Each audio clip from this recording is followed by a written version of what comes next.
আমরা সবাই পারি সেই কবিতা। আমার সাথে বলুন, হুজুর আসছে, সবাই বলেন মারহাবা, আর জোরে বলেন মারহাবা।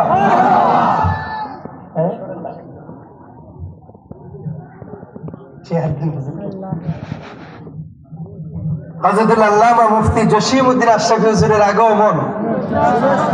এত আস্তে বললে তো হুজুর চলে যাবে। জোরে বলেন মারহাবা। আমরা খুশি না বেজার?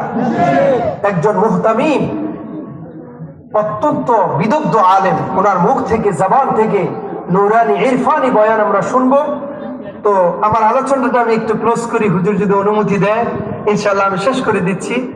তো আল্লামা শেখ সাদীর নাম আপনারা শুনেছেন, বললাম আগেই। তিনি তার জিন্দগিতে 4 লাখ কবিতা আমার নবীর শানে লেখলেন। আল্লাহ এত খুশি হলেন, আল্লামা শেখ সাদীকে বিশ্ব সেরা বানাই দিলেন। সুবহানাল্লাহ বলেন। সেই কবিতাটি আমরা সবাই পারি, আমার সাথে পড়েন।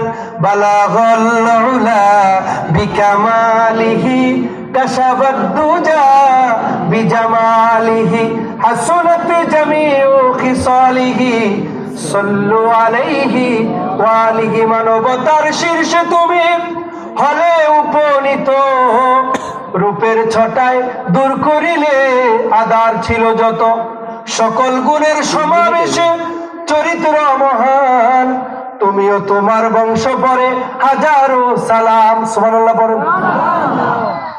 হাসান বিন সাবিত নবীজির সভাকবি, তিনি আমার নবীর চেহারায় আনোয়ারের দিকে তাকাইয়া তিনি একটা কবিতা লিখলেন। আল্লাহ পাক এত খুশি হলেন, হাসান বিন সাবিতের মর্যাদা আল্লাহ পাক বাড়াই দিলেন। বলেন সুবহানাল্লাহ। তিনি লেখেন, আহসানু মিন কালাম তারা কত্তু আইনি আজমালু মিন কালাম তালিদিন নিসাউ খুলিকতা মুবাররাম মিন কুল্লি আইবিন কাআন্নাকা কদ খুলিকতা কামা তাশাউ।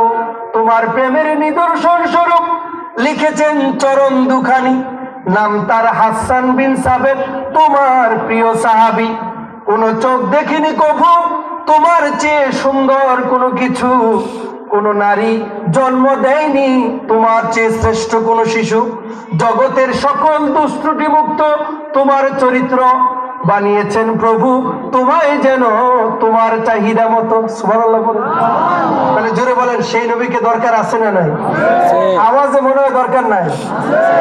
আরে দরকার কেন নাই? আপনি ভারতের ফুরফুরায় শুয়ে আছে আবু বকর সিদ্দিক ফুরফুরাবি, সারসিনায় শুয়ে আছে শাহ নেসার, শাহ সালে, শাহ মহিব, জৌনপুরের কারামত আলী জৌনপুরি।